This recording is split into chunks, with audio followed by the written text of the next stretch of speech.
یہ جو اتنی بڑی تباہی ہوئی ہے، ہمارے وزیر اعظم صاحب نے اس حوالے سے کچھ نہیں بولا، وہ کچھ نہیں کہہ سکے ابھی تک۔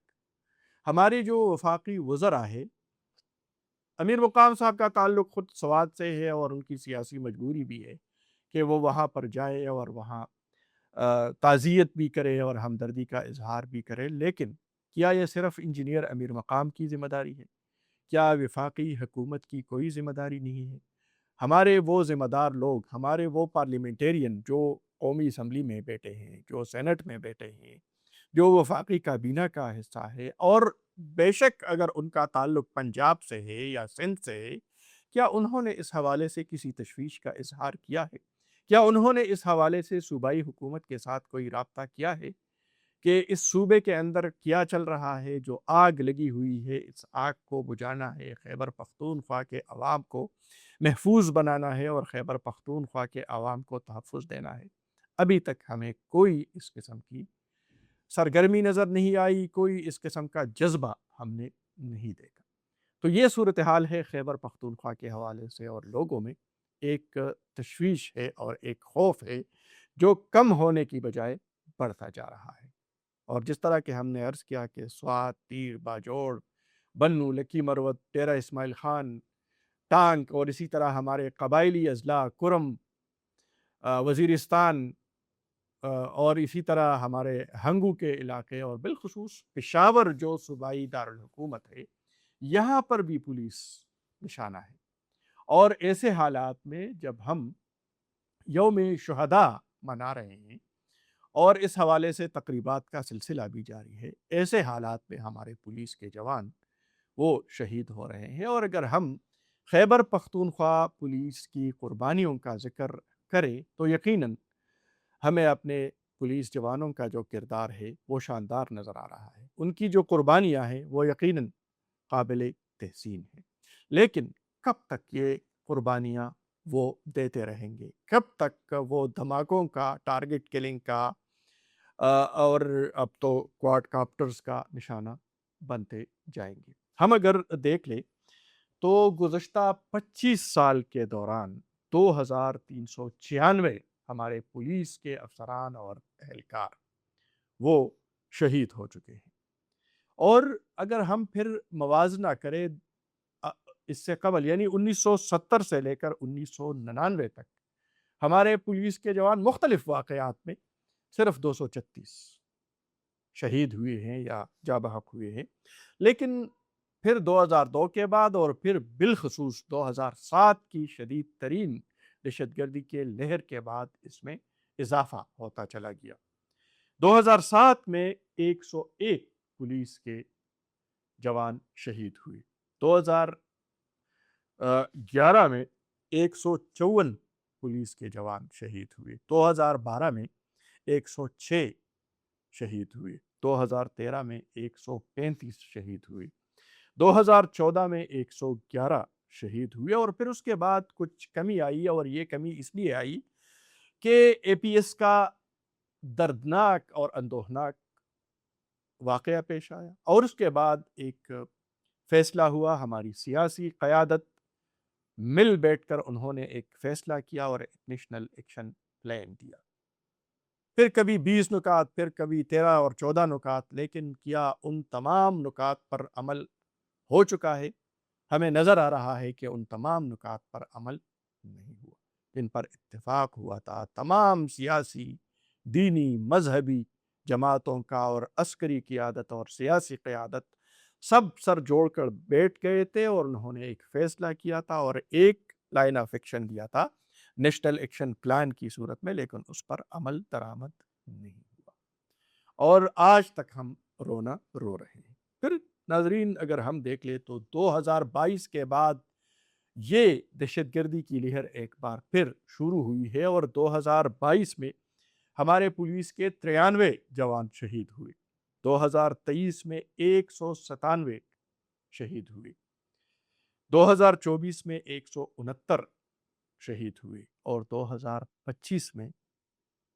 235 شہید ہوئی۔ اگر ہم دیکھ لیں تو 2022 کے بعد جو لہر ہے، بلکہ 2023 کے بعد جو لہر ہے وہ 2007 سے 2014 تک جو لہر ہے،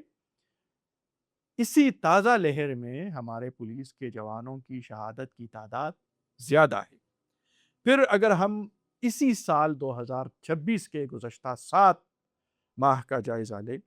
تو ان 7 مہینوں میں ہمارے 150 جوان شہید ہو چکے اور یہ قربانیوں کا سلسلہ جاری ہے۔ پھر ہمارے پولیس فورس کے ابھی تک 2 ایڈیشنل آئی جیز شہید ہو چکے ہیں، 1 آئی جی شہید ہو چکا ہے، 2 ڈی آئی جیز ہمارے شہید ہو چکے ہیں، 1 ایس ایس پی شہید ہو چکا ہے، 6 ہمارے ایس پیز ہیں، ڈی ایس پیز ہمارے 21 شہید ہو چکے ہیں، انسپکٹرز ہمارے جو ہیں 51 شہید ہوئے، اور سب سے زیادہ تعداد جو ہے وہ ہمارے ان نوجوانوں کا جو سافٹ ٹارگٹ ہے، جو ہر جگہ موجود ہے، کانسٹیبل، ہمارے پولیس کے سپاہی کانسٹیبل، ان کی تعداد 1745 تعداد ہے جو شہید ہو چکے ہیں۔ اور جب بھی ان شہداء کی بات آتی ہے تو مجھے یاد آتے ہیں ہمارے پشاور پریس کلب کے گیٹ پر قربانی دینے والے کانسٹیبل ریاض الدین۔ انہوں نے ہمارے پشاور پریس کلب کو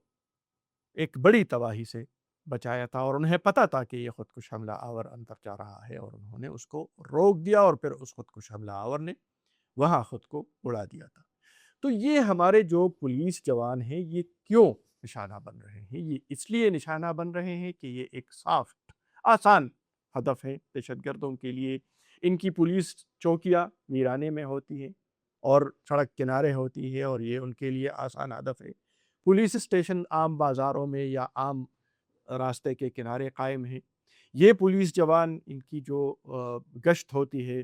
عام موبائل گاڑی میں گشت ہوتی ہے، یہ پولیس جوان آپ کو چوکوں چوراہوں میں کھڑے نظر آئیں گے۔ یہ پولیس جوان ہمارے سیاسی رہنماؤں، ہمارے اہم شخصیات کی حفاظت پر مامور نظر آتے ہیں، اور یہی وجہ ہے کہ یہ سافٹ ٹارگٹ ہے، اور ان کی اس انداز میں تربیت نہیں ہے جس انداز میں ہونا چاہیے کہ وہ دہشت گردی کا مقابلہ کرے۔ اگرچہ اب کچھ نہ کچھ ٹیکنالوجی ان کو دی گئی ہے، لیکن اب تو وہ ڈرون اور کواد کاپٹرز کے ذریعے نشانہ بن رہے ہیں، اور اگرچہ ان کو یہ ٹیکنالوجی، اینٹی ڈرون ٹیکنالوجی دی گئی ہے، لیکن ہماری اطلاعات یہ ہے کہ ان کی تربیت وہ نہیں ہے جس انداز میں اس کو آپریٹ کیا جاتا ہے اس اینٹی ڈرون ٹیکنالوجی کو۔ اب ضرورت ہے کہ ان کو جدید ترین اسلحہ دیا جائے، کم از کم وہ اسلحہ تو ہو جو دہشت گردوں کے پاس ہے، کم از کم وہ ٹیکنالوجی تو ہو جو دہشت گردوں کے پاس ہے، اور ان بیچاروں کو جو بلٹ پروف جیکٹس دیے جاتے ہیں وہ بھی اتنے بھاری اور ہیوی ہوتے ہیں کہ اس کو اپنے بدن پر لٹکانا یا بدن پر پہننا یہ بھی ایک مشکل مرحلہ ہوتا ہے۔ پھر گرمی کی اس موسم میں وہ جب اس کی تپش ہوتی ہے وہ بھی برداشت کرنا مشکل ہو جاتا ہے۔ تو یہ صورتحال ہے۔ بہرحال وفاقی اور صوبائی حکومتوں دونوں سے ہم ان دونوں کی توجہ مبذول کرانا چاہتے ہیں، اور ہماری خواہش ہے کہ وہ اس جانب توجہ دیں، دہشت گردی کی اس شدید ترین لہر میں وہ ایک بار پھر اپنی حکمت عملی بنائیں، وہ اقدامات اٹھائیں جس سے لوگوں کو تحفظ کا احساس ہو، لوگوں کو سیکیورٹی اور حفاظت وہ یقینی ہو، اور ہمارے جو پولیس جوان ہیں یا جو ہمارے فورسز کے جوان ہیں ان کی تربیت کے ساتھ ساتھ ان کے پاس وہ تمام جدید ترین آلات اور جدید ٹیکنالوجی ہو، دستیاب ہو انہیں، اور ان کے پاس میسر ہو کہ وہ اس پہ دہشت گردوں کا مقابلہ کر سکیں۔ اجازت دیجیے، اللہ حافظ۔